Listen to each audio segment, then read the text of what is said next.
Hello everyone, welcome back to Gyan Sagar classes. अपनी last class में हमने कंपटीशन एक्ट का इंट्रोडक्शन देख लिया था, राइट। हमने ये देख लिया था कि कैसे कंपटीशन एक्ट का जो है ओरिजिन हुआ through MRTP act. MRTP act में ऐसी क्या क्या खामियां थी जिनकी वजह से आपका कंपटीशन एक्ट आया, right.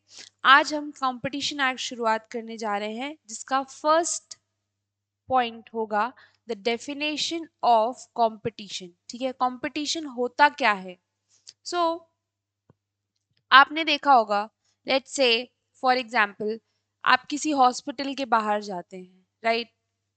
In our day to day life sometimes ऐसा होता है कि आपको हॉस्पिटल जाना पड़ता है और वहाँ आप देखते हैं कि लाइन से बहुत सारे मेडिकल स्टोर्स खुले हुए हैं। ठीक है, वो मेडिकल स्टोर्स वहाँ क्यों खुले हुए हैं? ऑब्वियसली क्योंकि वहाँ एक है कस्टमर बेस। ठीक है, कस्टमर वहाँ आता है, सभी को ये बात पता है। इनिशियली हो सकता है किसी एक या दो लोगों को जो है आपका लाइसेंस वहाँ पे मिला हो कि आप यहाँ पे मेडिकल स्टोर अपना ओपन कीजिए। ठीक है, जब बाकी लोगों ने देखा कि ये दो लोग जो है वो प्रॉफिट अर्न कर रहे हैं ऑन अ गुड स्केल, तो बाकी लोग भी आ गए, राइट। ये आप सेम एग्जाम्पल को लाइफ के किसी भी और सिनेरियो में फिट इन करके देख लीजिए, हर जगह सेम सिचुएशन होती है। ठीक है, जहां पर भी एक बंदा जो है ज्यादा प्रॉफिट अर्न करने लगता है, उस जगह पे बाकी के लोग भी आ जाते हैं। ठीक है, क्यों? In order to earn profit. और धीरे धीरे उस बंदे का प्रॉफिट जो है वो कम होता चला जाता है। ठीक है, जैसे for example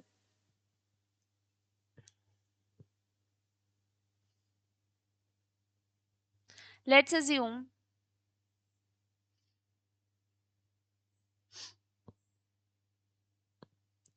he's that medical shop owner in front of we can say SMS hospital. Okay, जब कोई नहीं था इसके आसपास भी इसको compete करने के लिए, तब मान लेते हैं ये एक मेडिसिन जो है वो 100 रुपीज पे देता था,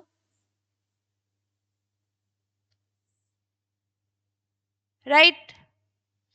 ब्रांडेड मेडिसिन रखता था, सिर्फ ब्रांड्स वाली। जेनेरिक मेडिसिन में ये डील नहीं करता था।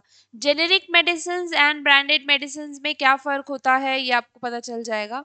ठीक है, आप पता करिएगा कि दोनों में क्या फर्क होता है और आपको अपनी रेगुलर लाइफ में भी किस तरीके का जो है मेडिकल स्टोर्स वालों से डील करना चाहिए। ठीक है, सो ये 100 रुपीज की मेडिसिन बेचते थे, सिर्फ ब्रांडेड रखते थे। जेनरिक मेडिसिन जो कि थोड़ी सस्ती होती हैं और एफिकेसी उतनी ही होती है, ये नहीं रखते थे। ठीक है, जब सब लोगों ने देखा कि इनका प्रॉफिट मार्जिन तो इस 100 पे 50 रुपीज है, मींस एग्जैक्टली कितना है, 50%, तो बाकी लोग भी आ गए। यहाँ पे एक मिस्टर बी ने भी अपना शॉप खोल लिया, एक मिस्टर सी ने भी अपना शॉप खोल लिया। ठीक है, अब क्या हुआ, ये जो 100 रुपीज की जो सेल्स थी, ये अब तीनों में क्या हो गई, डिवाइड हो गई। ठीक है, कस्टमर आता है तो कभी ए के पास चला जाता है, कभी सी के पास और कभी बी के पास। ठीक है, इस सिचुएशन में क्योंकि सेल डिवाइड हो गई, तो अब इनका प्रॉफिट भी क्या हो जाएगा, ऑब्वियसली कम हो जाएगा, approximately 16 rupees, 16 rupees and 16 rupees. ठीक है, अब मुझे एक बात बताइए, इस सिचुएशन में फायदा किसका हुआ? सभी का एक तरीके से फायदा हुआ। गवर्नमेंट का फायदा ये हुआ कि एक मोनोपोली बनने से बच गई। ठीक है, मोनोपोली बनने से, मोनोपोली का मतलब क्या होता है, जब एक अकेला पर्सन जो है वो सभी से डील करे, उसके पास में पावर हो। ठीक है, राइट। जैसे ट्रांसपोर्टेशन के मामले में अगर आपको ट्रेन से ट्रैवल करना है, then you have just one option, Indian railways, right. So that is known as a monopoly. जब मार्केट में आपके अलावा कोई टक्कर में ही नहीं है। सो इस सिचुएशन में कंपटीशन क्रिएट होने से, मोनोपोली होने बनने से बच गई। ठीक है, गवर्नमेंट को ये फायदा है, जितने ज्यादा कॉम्पिटिटर्स मतलब जितने ज्यादा बिजनेसेस उतना ज्यादा लोगों को एम्प्लॉयमेंट, राइट। गवर्नमेंट की थिंकिंग से मैं आपको बता रही हूं, उतना ही ज्यादा टैक्स कलेक्शन, इकोनॉमी ग्रोथ होगी। ठीक है, लोगों को एम्प्लॉयमेंट मिलेगा। अगर लोगों के दिमाग में जो है नए स्टार्टअप आइडियाज आ रहे हैं, तब उनको पता है कि हमारी कंट्री में रेगुलेशन जो है वो सही है। सो अगर मैं एक पर्सन हूं और मुझे किसी स्टार्टअप का आइडिया आया है, तो मैं क्या करूंगी, फिर मैं इन्वेस्ट करूंगी। जस्ट सपोज अगर आप किसी ऐसी कंट्री में रह रहे हैं लाइक सोमालिया, ठीक है, जहां पे कोई रूल ऑफ लॉ तो है ही नहीं। ठीक, मुझे पता है कल को मैं कुछ भी शुरू करूंगी और मान लीजिए उस मार्केट में कोई मिस्टर ए जैसा फर्स्ट मूवर है जिसने सबसे पहला अपना धंधा शुरू किया, तो वो मुझे क्या कर देगा, वाइप ऑफ कर देगा वहां से। ठीक है, सो कंपटीशन को फ्लरिश होने के लिए एक कंट्री का रेगुलेटरी सिस्टम जो है उसका होना बहुत ही ज्यादा जरूरी है। चलिए, अभी तो हमने बात कर ली कि कंपनी के पर्सपेक्टिव से क्या फायदा है। अब एज अ कस्टमर मुझे क्या फायदा है वो सोचिए आप। चलिए, इस बात को हम आगे डिस्कस करेंगे, तब तक आप सोचते रहिए और कंपटीशन को देखते हैं। कंपटीशन का मतलब क्या होता है? सी, very simple definition. This definition is given by World Bank, right? Now let's read the definition. Competition is a situation in market. ठीक है, मार्केट में ही सिचुएशन होगी, घर में कौन कंपटीशन करता है? ठीक, जहां पे सेल एंड परचेज से रिलेटेड काम होगा, कंपटीशन आपका वहीं होगा। इन विच firms or sellers independently strike for buyers patronage in order to achieve particular business objective, जैसे कि profit, sales, market share. सी, इस डेफिनेशन में दो वर्ड्स जो है वो बहुत ही इंपॉर्टेंस के हैं। सबसे पहला है इंडिपेंडेंटली, मतलब एज अ सेलर आप झुंड बनाकर नहीं चलोगे। ठीक है, आपको अकेले चलना है। अकेले जो है वो बायर को अपनी तरफ अट्रैक्ट करना है। लेट्स से जब आप किसी टूरिस्ट प्लेस को घूमने जाते हैं, then you must have seen कि बहुत सारे लोग होते हैं, फोटो खिंचवा लो, फोटो खिंचवा लो, राइट। इसके अलावा गाइड होते हैं। ठीक है, आपको अगर खाने पीने की चीज चाहिए तो लोग वो सेल करते हैं। तो वहां पे सब झुंड बना के नहीं चलते हैं कि हम तो इतने का ही देंगे। नो, हर किसी का प्रोडक्ट अलग है, हर कोई अपनी तरीके से मार्केटिंग करता है, अपनी तरीके से जो है कस्टमर्स को अट्रैक्ट करता है। चलिए, ये तो एक बहुत छोटे लेवल की बात हो गई। छोटे लेवल पे तो ये भी हो सकता है कि सेलर्स जो है वो आपस में, लेट्स से अगर टूरिस्ट स्पॉट के सेलर्स हैं तो वो आपस में डिसाइड कर लें कि ये पर्टिकुलर आइटम हम इतने पे ही सेल करेंगे। ठीक है, रीजन बीइंग ये इतना अनरेगुलेटेड जो कह सकते हैं एक लेवल है, क्योंकि ये बहुत छोटे लेवल पे है। सो गवर्नमेंट इतने छोटे लेवल को शायद ना रेगुलेट कर पाए, बट जब बात आती है बड़ी कंपनीज की, तब ऐसा नहीं होता है, वहां पे रेगुलेशन होता ही होता है, राइट। चलिए, so they independently strike means they independently target the customer in order to achieve buyers patronage, मतलब buyers patronage मतलब बायर उनके पास आए so that वो अपना बिजनेस ऑब्जेक्टिव अचीव कर सके। बिजनेस ऑब्जेक्टिव क्या हो सकता है? लेट्स से अगर मेरी एक बिस्किट मैन्युफैक्चरिंग यूनिट है, तो मेरा बिजनेस ऑब्जेक्टिव क्या होगा?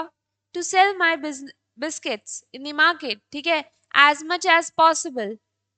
अगर मेरी कंपनी छोटी है, जब मेरा लेवल क्या होगा, थोड़ा छोटा होगा।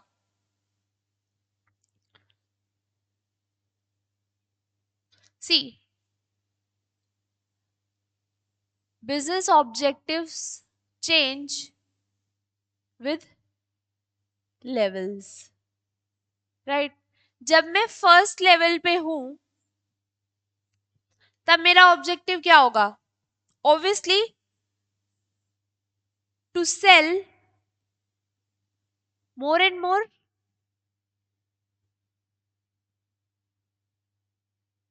attract customers,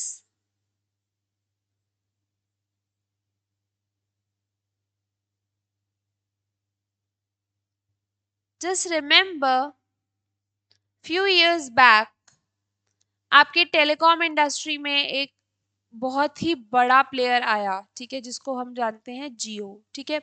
आते ही उतने इतने स्लैश्ड रेट्स पे आपके प्राइसेस दिए टेलीकॉम के कि most of the customers shifted to Jio. सभी के पास में किसी एक ऐसी कंपनी का नंबर तो था ही, we could have had Airtel, Vodafone, right, but still we prefer to buy Jio. Why? Because उसकी मार्केटिंग इतनी सही थी। उसने सोचा कि प्राइसेस ज्यादा हैं, सर्विसेज कम हैं, उसने सर्विसेज ज्यादा कर दी और प्राइसेस बहुत ही कम कर दिए। तो जब आपने प्राइसेस इतने कम कर दिए, इसको हम बाद में भी एक सेपरेट एग्जाम्पल के तौर पे लेंगे, बट अभी हम इस पे फोकस करेंगे कि उसने अपनी मार्केटिंग इनिशियल लेवल पे ऐसी की so that Jio can sell more and more and it can attract customers, ठीक है। ये इसका पहला पॉइंट था। नेक्स्ट पॉइंट, जब बिजनेस इस स्टेज पे आ जाता है then business looks for brand loyalty.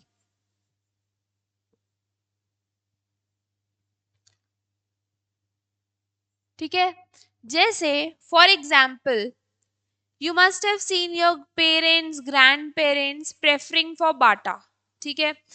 क्यों? क्योंकि इतना बड़ा जो है, इतने लंबे टाइम का एसोसिएशन है, इतने टाइम से लोग इस इंडियन ब्रांड के बारे में सुन रहे हैं, इसको यूज कर रहे हैं, now they know about the quality of Bata. So इसीलिए अब उनका जो प्रेफरेंस है वो बाटा ही है। चाहे जितना भी टाइम आगे चला जाए और जितने भी नई कंपनीज लॉन्च हो जाएं, एक दिमाग से उसका इमेज जाएगा नहीं, right. So this is known as brand loyalty. जब बिजनेस इस स्टेज पे आ जाता है कि सारे कस्टमर्स एटलीस्ट उसको जानने लग गए हैं, ठीक है, उसने अपनी इतनी अच्छी सेल कर ली है, वो इतने टाइम से मार्केट में टिका हुआ है, then business goes for brand loyalty.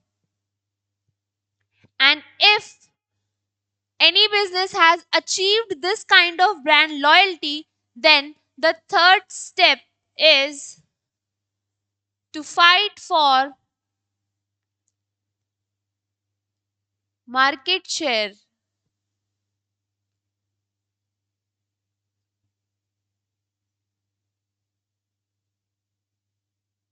Right?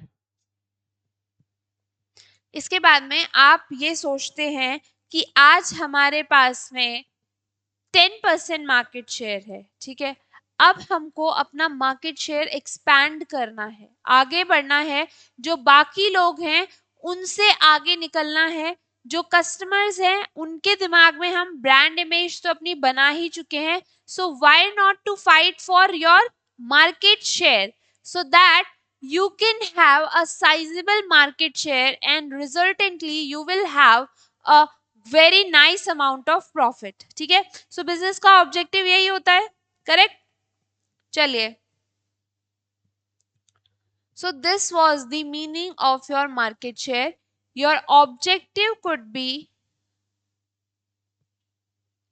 profit, sales और market share। जो भी आपकी कंपनी का ऑब्जेक्टिव है दैट वुड बी फुलफिल्ड जब आप कस्टमर्स को अपने पास अट्रैक्ट करेंगे, ठीक है। Next, what is the need for competition? जरूरत किस बात की है, राइट।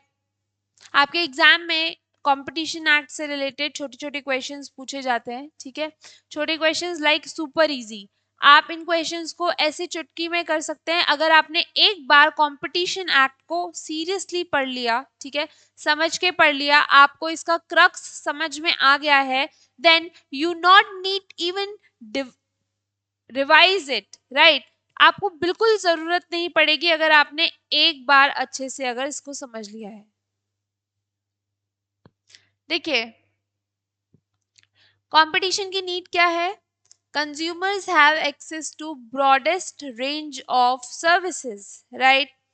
पहले क्या होता था, टेलीकॉम के बारे में सोचो, ठीक है, पहले कॉलिंग वाला ही लोगों की रीच में होता था। आई am talking about general masses, ठीक है।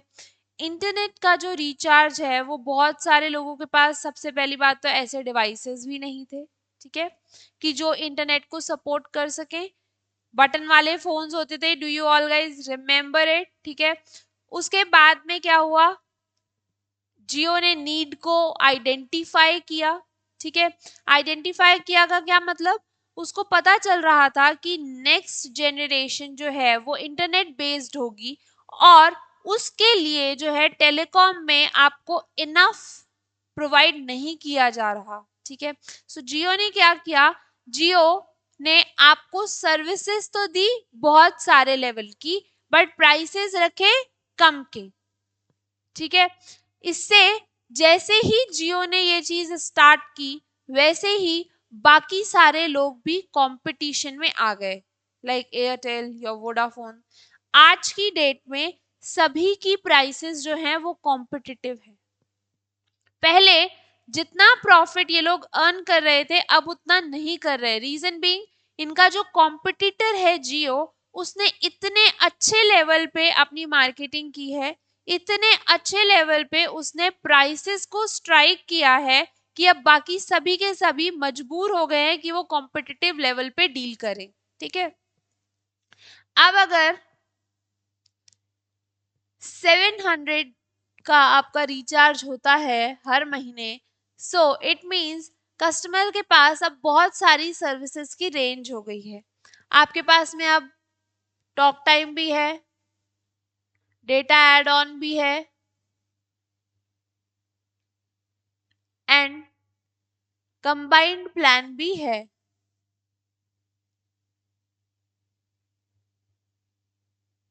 राइट। सो इससे क्या होता है, कंपटीशन के आने से आपको सर्विसेज ज्यादा मिलने लग जाती है। जैसे एक और एग्जाम्पल लेते हैं, ये तो काफी बड़े लेवल का एग्जाम्पल हो गया। इसके अलावा आप इमेजिन कीजिए जब आप किसी ईटरी पे जाते हैं, राइट, कुछ खाने पीने के लिए जाते हैं और वहां पे बहुत सारे जो हैं सेम टाइप के शॉप्स हैं, ठीक है। लेट्स से छोले कुलचे के शॉप्स हैं, बहुत सारे हैं, लाइन से हैं, 4-5 हैं। तो अब हर कोई क्या करता है, इनोवेशन की कोशिश करता है, ठीक है, कि मैं अपने कस्टमर को थोड़ा सा ज्यादा दूं सो दैट कस्टमर मेरी तरफ अट्रैक्ट हो। अगर बाकी के छोले कुलचे वाले बस छोला दे रहे हैं और कुलचा दे रहे हैं तो एक दूसरे ने क्या किया, उसने बटर भी ऐड कर दिया, ठीक है, बटर ऐड कर दिया, कर्ड ऐड कर दिया। इस सिचुएशन में ऑब्वियसली आपने अपने कस्टमर्स को 1 स्टेप अहेड सर्विसेज दी, ठीक है। कंपटीशन के होने से 4-5-6 वाले जो ये ईटरीज हैं, इन सब के साथ होने से कस्टमर को बेनिफिट मिला कि अब उसको एक पर्टिकुलर शॉप पे जरूरत से थोड़ा ज्यादा दिया जा रहा है। जब ये शॉप वाला देगा तो बाकी सारे लोग क्या करेंगे, इसको क्या फॉलो करेंगे, right. So customer gets broadest range of services. Next is most competitive prices. This we have already discussed आपके केस में, ठीक है। इसका एक बहुत ही अच्छा एग्जाम्पल और है जोमैटो एंड स्विगी। अभी की तो खैर अभी हम बात ना करें तो सही रहेगा, ठीक है। अभी तो प्राइसेस ऑब्वियसली ऐसा हो गया है कि like they want to deceive customers, but I am talking 2 years back, ठीक है। 2 साल पीछे जाके देखिए, उस टाइम पे क्या हो रहा था, जोमैटो और स्विगी न्यू एंट्रेंट्स थे, ठीक है। और उस कोविड का टाइम था, लोग जो है ऑनलाइन डिलीवर करवाना चाह रहे थे। उससे पहले भी इतना चलता था बट इतना ज्यादा नहीं था ऑनलाइन डिलीवरी का सिस्टम जितना कि आपका बाद में आ गया है अभी रिसेंटली। ठीक है, इस सिचुएशन में जोमेटो और स्विगी क्या करते थे, बहुत ही अट्रैक्टिव डिस्काउंट्स देते थे।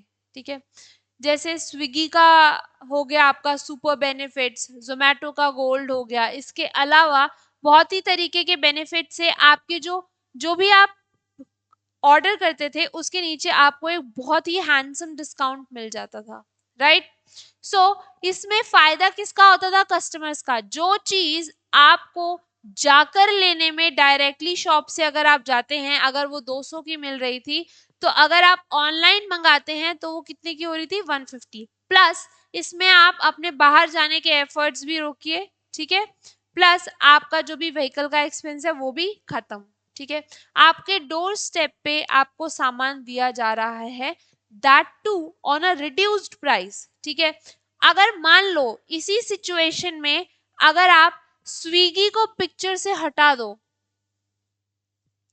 ठीक है, मान लेते हैं स्विगी है ही नहीं, सिर्फ जोमेटो होता और टेक्नोलॉजी भी ऐसी होती कि सब लोग इन्वेस्ट करने से घबरा रहे होते, तब उस सिचुएशन में किसको फायदा होता, जोमेटो को, right. Next, producers will have maximum incentives to innovate and reduce their cost। मैंने इससे पहले वाला जो आपको एग्जाम्पल दिया वो इसीलिए था, ठीक है, किस लिए था वो एग्जाम्पल, कि जब आपको पता है कि आपका कस्टमर शिफ्ट हो सकता है तो उस सिचुएशन में आप क्या करते हैं, आप इनोवेट करने की कोशिश करते हैं। ठीक है, कैसे आप नई चीज दे सकें, थोड़ा और बेटर, थोड़ा और बेटर। ठीक है, जैसे फॉर एग्जाम्पल,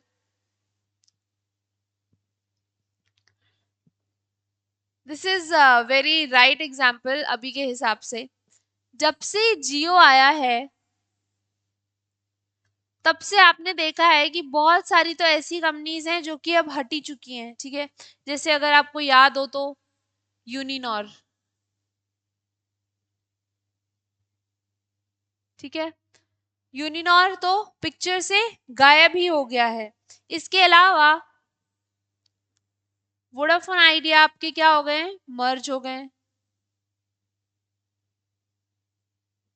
इन्होंने मर्ज होके अब ये क्या काम करते हैं, ये अपने इंटरनेट को जो है और सस्ता कर रहे हैं इन कंपैरिजन टू जियो। ठीक है, सो दैट ये अपने कस्टमर्स को थोड़ा और बेनिफिट दे सकें। इसके अलावा आप दूसरा एग्जाम्पल ले सकते हैं कार मैन्युफैक्चरर्स का। अगर आप आज की डेट में पूछेंगे तो ऐसी बहुत सारी कार्स हैं जो आपको 5 to 10 lakhs की रेंज में मिल जाएंगी, राइट। बहुत सारे ऑप्शंस हैं, क्यों है, क्योंकि कस्टमर क्या चाहता है, कस्टमर चाहता है इनोवेशन, ठीक है, डिजाइन, स्टाइल, माइलेज, ठीक है, आपका सिटिंग स्पेस, ये सब कुछ। ठीक है, सभी कंपनीज क्या चाहती हैं कि कस्टमर हमारे पास आए। ऑब्वियसली कुछ ब्रांड लॉयल्टीज भी होती हैं, लाइक आपका मारुति ब्रांड है, ठीक है, वो बहुत सालों से चला आ रहा है इंडिया में, मारुति हो गया, टाटा हो गया, ठीक। सो इनके लिए तो ब्रांड लॉयल्टीज हैं, बट अगर किसी न्यू एंट्रेंट को मार्केट में आना है तो उसको क्या करना पड़ेगा, उसको अपना प्राइस बैंड सेम रखना पड़ेगा। He can not go beyond 10 lakhs, but इस सिचुएशन में वो क्या करेगा, डिजाइन में इनोवेशन करेगा। ठीक है, सर्विसेज और दे देगा। लेट्स से अगर आपको साल में 3 बार सर्विसेज जो है वो मान लीजिए फ्री हैं, तो सर्विसेज आपको और दे दी गई कि कार की मेंटेनेंस की जो भी सर्विस होगी वो आपकी फ्री होगी, आप आइए। ठीक, डिजाइन एकदम टॉप नॉच रखा गया है। ठीक है, आपका इंजन क्वालिटी इज सुपीरियर।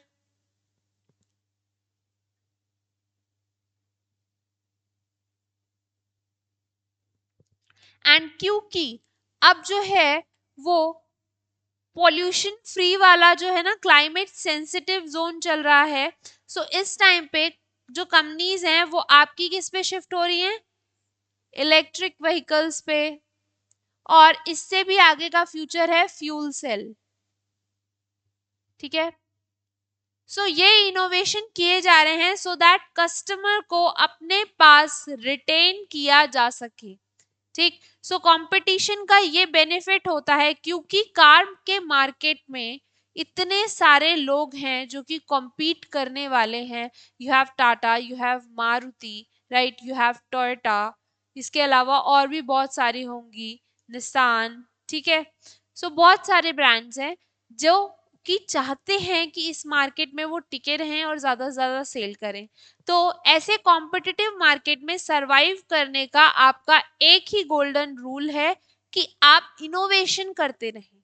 ठीक है, क्योंकि आप गलत प्रैक्टिसेस तो कर नहीं सकते, क्यों, competition commission is there, right. चलिए,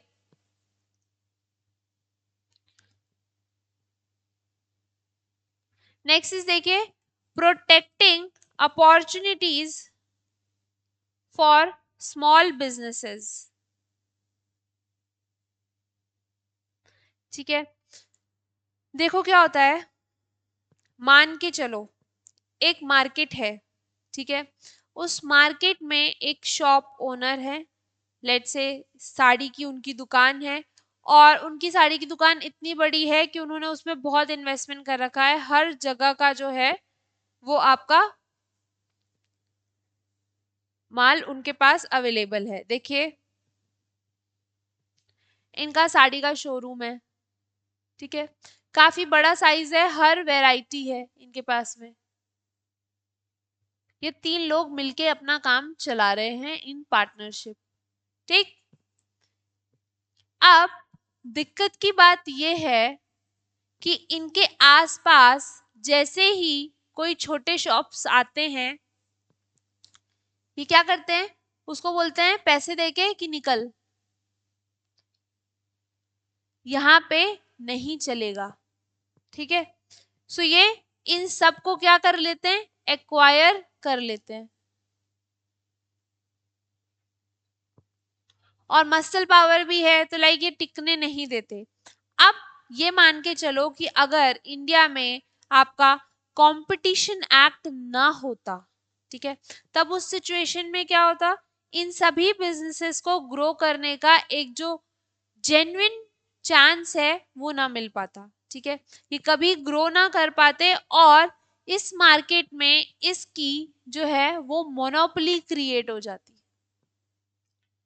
बट थैंकफुली ऐसा नहीं है, और स्मॉल बिजनेसेस को भी चांस मिलता है कि वो फ्लरिश करें, ग्रो करें। ठीक है, एक बार ग्रो करने के बाद में ऑब्वियसली अगर आपको कोई एक्वायर करना चाहता है और आपको ऐसा लगता है कि ये जो डील है ये वर्थ है, ठीक है, इस डील ने मेरी एक्चुअल वर्थ को पहचाना है, तो आप अपने आप को जो है सेल आउट भी कर सकते हैं, जैसा कि फेसबुक ने आपके इंस्टाग्राम को एक्वायर किया है, राइट, एंड व्हाट्सएप को भी एक्वायर कर लिया है। रीजन बीइंग ये बिजनेसेस थे, कंपटीशन एक्ट लागू होता है था, इसलिए ये ग्रो कर पाए। ठीक है, ग्रो करने के बाद ये अपने आप में एक बड़ी एंटिटी बन गए थे, एंड फेसबुक से इनको एक अच्छा ऑफर मिला, तब कोई दिक्कत नहीं है। लेकिन ऐसा नहीं होना चाहिए कि आपकी कंट्री में कंपटीशन के नाम पे जीरो है और आपको ग्रो करने का ही मौका नहीं दिया जा रहा है, राइट।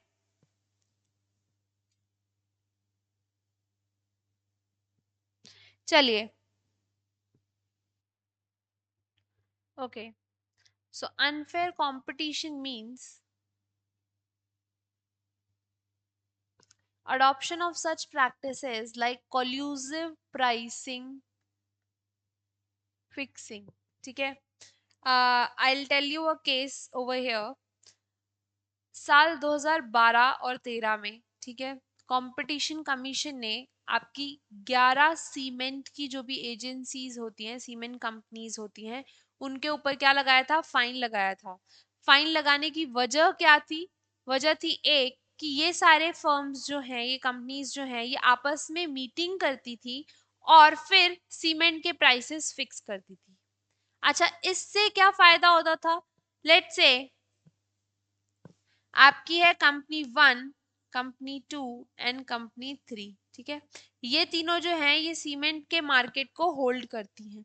अब अगर इन तीनों ने डिसाइड कर लिया कि हम जो एक का सीमेंट का बैग है वो 400 रुपीज में देंगे, तो कस्टमर चाहे कहीं भी चला जाए उसको कितने का मिलेगा? 400 का ही मिलेगा, राइट। सो इस सिचुएशन में इन तीनों में से किसी को भी क्या होगा? किसी भी तरीके का लॉस नहीं होगा। अब मान लो, अज्यूम ये दोनों 400 पे सेल कर रहे हैं और ये अगर 300 पे सेल करने लगे पर बैग, सो इस सिचुएशन में फायदा किसका होगा?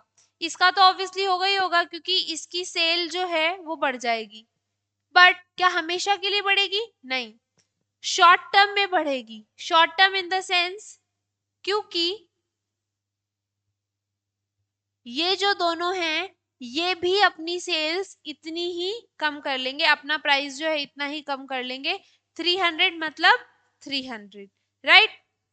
बट बाकी के केस में जो कस्टमर्स हैं, पहली सिचुएशन में जब प्राइसेस फिक्स हो रहे थे तब उस सिचुएशन में कस्टमर को कोई फायदा नहीं था, उसको वही प्राइस पे करना पड़ता जो कि सीमेंट कंपनीज आपस में डिसाइड कर रही थी।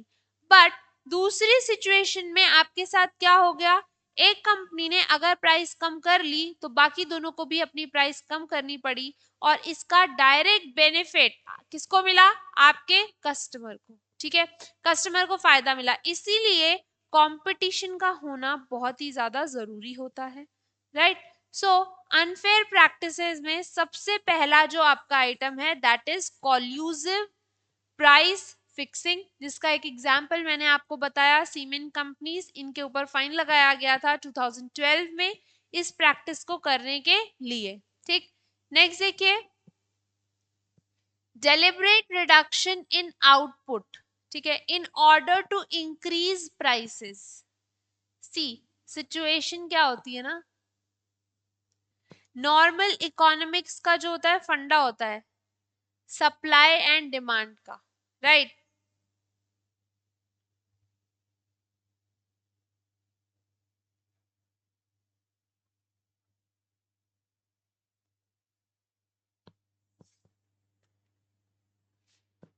If my supply is high, then demand will obviously be less.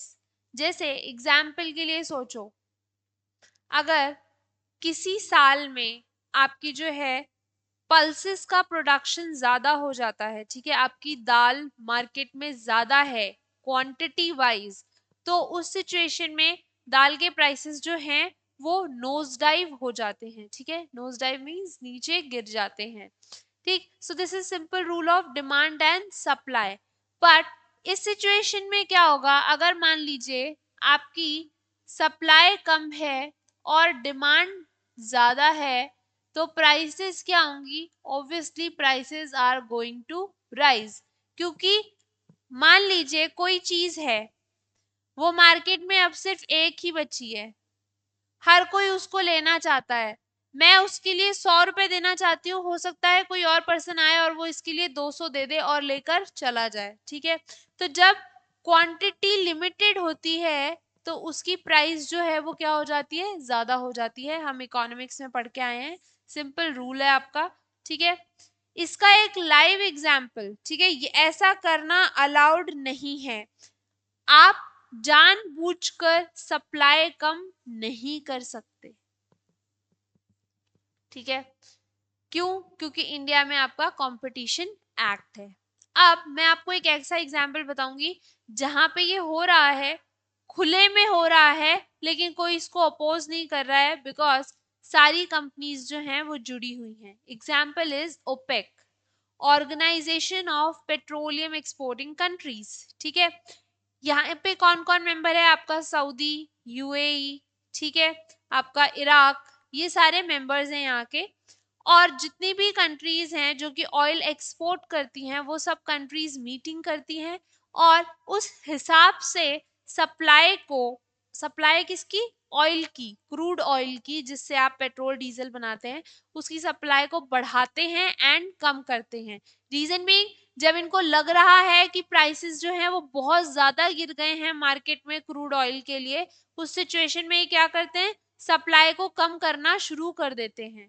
ठीक, जैसे कि कोविड टाइम्स में किया गया था। कोविड टाइम्स में डिमांड बिल्कुल भी नहीं थी। ठीक, प्राइसेस बहुत ज़्यादा गिर गए थे क्योंकि डिमांड ही नहीं है जिस प्रोडक्ट की, तो उसके लिए प्राइसेस कैसे हाई जाएंगे।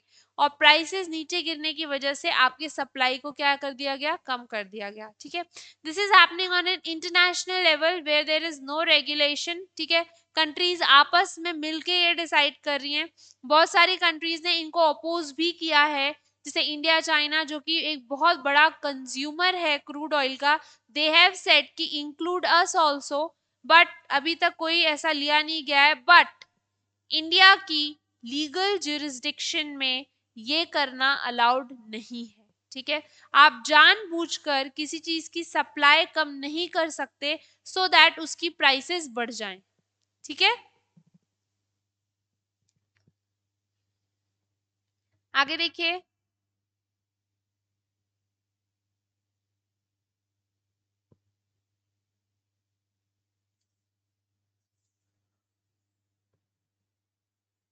Next is your deliberate reduction in output to increase prices, we have done it. Creation of barriers to entry। ठीक है, बैरियर्स टू एंट्री क्या होता है, बैरियर्स टू एंट्री का मतलब ये होता है, जैसे मान लो आप किसी मार्केट में एंटर करना चाहते हैं, बट उस मार्केट में आने के लिए आपको एक बहुत बड़ा इन्वेस्टमेंट करना पड़ेगा, जैसे कि टेलीकॉम मार्केट। ठीक है, टेलीकॉम मार्केट में आने के लिए you need to make a very big investment. So obviously काफी सारे लोग, आपको काफी प्लेयर्स यहाँ नहीं दिखेंगे, गिने चुने 2-3 प्लेयर्स ही हैं। सिमिलरली आपका जो क्रूड ऑयल है उसको रिफाइन करने का और उसको सेल करने का काम है, इसमें भी आपको बहुत गिनी चुनी कंपनीज ही दिखेंगी, लाइक भारत पेट्रोलियम। ठीक है, आपका हिंदुस्तान पेट्रोलियम, रिलायंस भी आया था बट नॉट दैट पॉपुलर। ठीक है, सो यहाँ पे भी कम कंपनीज हैं क्योंकि आपको लाइसेंसेस एंड ऑल से मीट करना पड़ता है, प्लस आपको इन्वेस्टमेंट इतना करना पड़ता है। ये तो रही इन्वेस्टमेंट की बात, बट और भी बैरियर्स टू एंट्री हो सकते हैं, जैसे मैंने एक आपको बताया इन्वेस्टमेंट।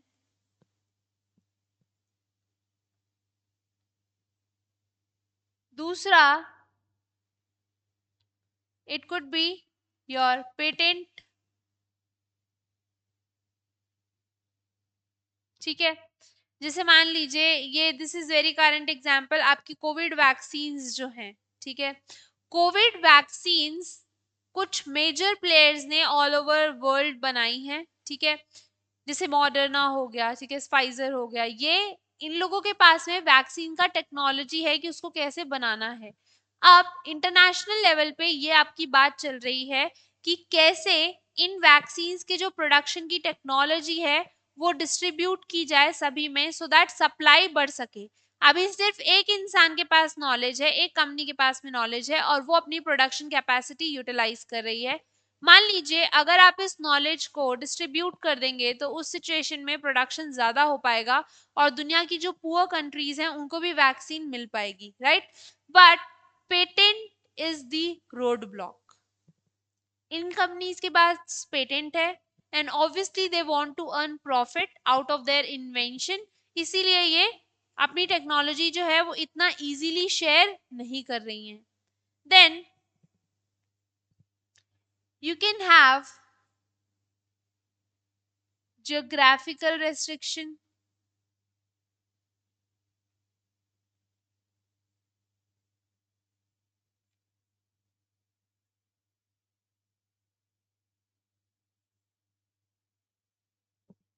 मान लीजिए आपकी कंपनी है, ठीक है, आप एक ऐसा प्रोडक्ट बनाते हैं और उसको कश्मीर में सेल आउट करते हैं। ठीक है, उस प्रोडक्ट के लिए आपको तुरंत प्रोसेसिंग करनी होती है और तुरंत हाथों हाथ सेल करना होता है। आप being an person in Rajasthan, क्या मेरे लिए ये पॉसिबल होगा? ठीक है, क्योंकि मैं वहां की ज्योग्राफी नहीं जानती, राइट। मैं कैसे अपना प्रोडक्ट वहां पे जो है उस प्रोडक्ट को कैसे प्रोसेसिंग एंड ऑल करना है, ये सब मुझे नहीं पता है। निट्स एंड बिट्स में चीजें जो है ना, मतलब बिल्कुल एटमोस्ट लोअर लेवल पे चीजें मुझे यहाँ पे नहीं पता है। So all these could be barriers to entry. ठीक है, इसके अलावा लाइसेंसेस, लीगल रिक्वायरमेंट्स हो सकती हैं,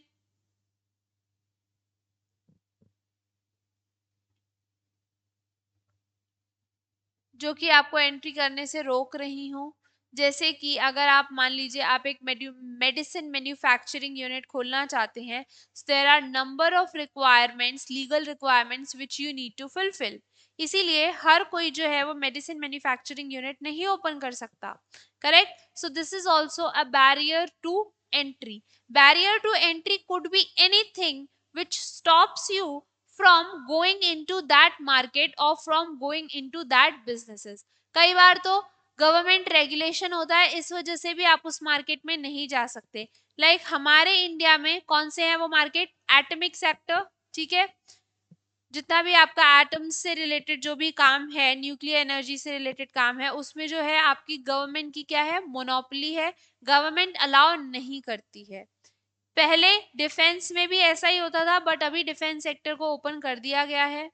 ठीक, इसके अलावा आपका इंडियन रेलवेज अभी तक मोनोपोली थी, उसमें आपकी गवर्नमेंट के अलावा दूसरा और कोई एंटर नहीं कर सकता था, भले ही उसके पास कितना भी क्या हो, इन्वेस्टमेंट का कैपेसिटी हो, आप एंटर नहीं कर सकते थे। बट अब आप कर सकते हैं, government has allowed some sort of privatisation, right. So इस केस में कौन डिसाइड कर रहा है कि एंट्री होगी कि नहीं? गवर्नमेंट। करेक्ट। नेक्स्ट देखिए, allocation of markets. Allocation of market का मतलब क्या है? And tie in sales. ठीक है, आपने आपस में जो है मार्केट बांट लिए। ठीक है, जैसे इसका एक एग्जांपल मैं इसे दे सकती हूँ, बहुत ही छोटे लेवल पे सोचना। एक जो है आपके सब्जी वाले जो नहीं घूमते हैं, ठीक है, वेजिटेबल वेंडर्स, उन्होंने अपना मार्केट समझ लो बांट रखा है कि ये कॉलोनी तेरी और वो कॉलोनी मेरी। ठीक है, सो ये जो सिचुएशन है ये तो चलो ठीक है, कंपटीशन कमीशन अब आके हर सब्जी वाले को नहीं समझाएगा कि अरे तुम ऐसा नहीं कर सकते, सबको घूमने दो, नहीं। ठीक है, इतने छोटे लेवल पे regulation not possible. But let suppose आपकी एक जो है कंपनी है, ठीक है, वो कंपनी किस चीज में डील करती है? Let's say that company manufactures आटा। ठीक है, और एक और दूसरी कंपनी है जो कंपनी मैन्युफैक्चर, वो भी कंपनी आटा ही मैन्युफैक्चर करती है। तो अब इन्होंने क्या कर लिया है? स्टेट्स डिवाइड कर लिए हैं कि राजस्थान में सिर्फ मैं सेल करूंगा और तुम यूपी में सेल करना। ठीक है, तो क्या कंपटीशन एक्ट इस तरीके की सिचुएशन को अलाउ करेगा? बिल्कुल नहीं। ठीक है, आपको बिल्कुल रेस्ट्रिक्टेड है, आप कस्टमर्स के साथ ऐसा नहीं कर सकते। कंपटीशन एक्ट वांट्स कि कस्टमर्स को बहुत सारी चॉइसेस अवेलेबल हो, और जब बहुत सारी चॉइसेस अवेलेबल होती हैं तब उस सिचुएशन में उनके पास प्राइसेस के भी रेंज काफी अवेलेबल होते हैं। करेक्ट। सो अभी तक हम क्या क्या पढ़ चुके? कोल्यूसिव प्राइसिंग पढ़ चुके हम। ठीक है, आप आउटपुट नहीं रिड्यूस कर सकते in order to increase prices. Barriers to entry नहीं क्रिएट कर सकते जानबूझ के। अब अगर मान लो, हो सकता है जबकि लीगल रिक्वायरमेंट्स हैं and other barriers to entry है, वो इसलिए प्रोड्यूस होती है, रीजन बीइंग वहां पे कुछ खतरा होता है। लाइक अगर मैं एक मेडिसिन मैन्युफैक्चरिंग यूनिट स्टार्ट कर रही हूँ और अगर मैंने लाइसेंसेस नहीं लिया है, then it will cost the government public health. तो ऐसी सिचुएशन में बैरियर्स जरूरी होते हैं, बट जानबूझ के बैरियर्स क्रिएट करना इज नॉट एक्सेप्टेबल। ठीक है, आप मान लीजिए आपने 4 कंपनीज का ग्रुप बना लिया है और अब आपने जो है इतने बैरियर्स लगा दिए हैं गवर्नमेंट के साथ कोल्यूड करके कि आपको ये लाइसेंस वो लाइसेंस सब कुछ चाहिए होगा, तो उस सिचुएशन में दिस इज नॉट एक्सेप्टेबल। ठीक है, जहां पे जेन्युइन रीजन होगा बैरियर क्रिएट करने का, वहां पे क्रिएट किया जाना चाहिए, हर जगह नहीं। ठीक है, नेक्स्ट देखिए tie in sales. Tie in sales का एक बहुत अच्छा एग्जाम्पल है। टाई इन सेल्स में एक बहुत अच्छा एग्जाम्पल है आपके 2003 में जो आपका आईफोन आया था, ठीक है, आईफोन 3 आई सपोज, या सो उस टाइम पे क्या हुआ था, एयरटेल के साथ इनका टाई अप था, ठीक है, कि आईफोन जो चलेगा वो इन्हीं की सिम जो आपको लेनी पड़ेगी, राइट। और एयरटेल ने भी इनके साथ टाई अप कर रखा था, तो सेल्स ऐसी थी कि आईफोन लिया है तो मतलब एयरटेल लेना ही पड़ेगा, उसके अलावा और किसी में भी नहीं चलेगा। तो इस सिचुएशन में फिर कंपटीशन कमीशन देखता है क्या एयरटेल और एप्पल का मार्केट शेयर इतना है क्या कि वो अपनी पोजीशन का मिसयूज कर सके, ठीक है। सो हम ऐसा हमेशा नहीं है कि आपने टाइम सेल्स कर लिया तो भाई आपके साथ में जो है वो आपके ऊपर फाइन लगा दिया जाएगा, नहीं। उस सिचुएशन में ये देखा जाएगा कि क्या आप कंपटीशन को इम्पैक्ट कर रहे हैं या फिर नहीं, ठीक है। क्या आप कंपटीशन को नुकसान पहुंचा रहे हैं, अगर आप पहुंचा रहे हैं तो उस सिचुएशन में फिर आपके ऊपर फाइन लगेगा। सो टाई इन सेल्स इज, अगर ये प्रोडक्ट आप लोगे तो आपको इसके साथ में दूसरा प्रोडक्ट लेना ही पड़ेगा। Next is your predatory pricing, discriminatory pricing. Predatory pricing का देखो बहुत ही सही एग्जाम्पल जो है वो है जियो। प्रेडेटरी प्राइसिंग का मतलब ऐसा होता है कि आपने प्राइसेस इतने कम रखे हैं कि आप लॉसेस में रन कर रहे हो, लेकिन आपको इस बात से कोई फर्क नहीं पड़ रहा है क्योंकि आपकी पॉकेट्स जो हैं वो डीप हैं, राइट। आपके पास बहुत पैसा है बट आपके कॉम्पिटिटर्स के पास नहीं है। तो इस सिचुएशन में कॉम्पिटिटर्स जो हैं ज्यादा लंबे टाइम तक चल नहीं पाएंगे इतने लॉसेस के साथ में, और वो छोड़ के चले जाएंगे मार्केट। और जैसे ही वो मार्केट छोड़कर चले जाएंगे तो आपके पास में विन विन सिचुएशन हो जाएगी कि अब आप अपने प्राइसेस क्या करेंगे, बढ़ा लेंगे, ठीक है। जैसे मैं एक ईटरी की अगर आपको बात बताऊं तो वो ईटरी क्या कर मान लो ऐसा करती है कि वो एक थाली जो है वो 40 रुपए में दे देती है और बहुत ही अच्छी क्वालिटी, ठीक है। सो अब सब लोग उसी के पास जाएंगे। उसके आसपास की जो इटरीज हैं जब वहां पे कस्टमर्स ही नहीं आएंगे तो उस सिचुएशन में क्या होगा, उनको अपना जो बंद करना पड़ेगा बिजनेस वहां से। और जैसे ही वो अपना बिजनेस वहां से बंद करेंगी ये अपनी प्राइसेस क्या कर लेंगी, बढ़ा लेंगी, क्योंकि अब कस्टमर के पास कोई ऑप्शन ही नहीं है, ठीक है। So this kind of predatory pricing is not allowed where you set your prices too low for others to sustain their businesses, ठीक है। नेक्स्ट इज डिस्क्रिमिनेटरी प्राइसेस, कि आप एक कस्टमर से ज्यादा चार्ज नहीं कर सकते और दूसरे से कम चार्ज नहीं कर सकते फॉर द सेम प्रोडक्ट, ठीक है। आप डिस्क्रिमिनेट नहीं कर सकते कस्टमर्स में, राइट। सो ये था आपका कंपटीशन एक्ट का इंट्रोडक्शन। कल से हम इसके आगे के और टॉपिक्स करेंगे। आज के लिए इतना ही। Thank you so much.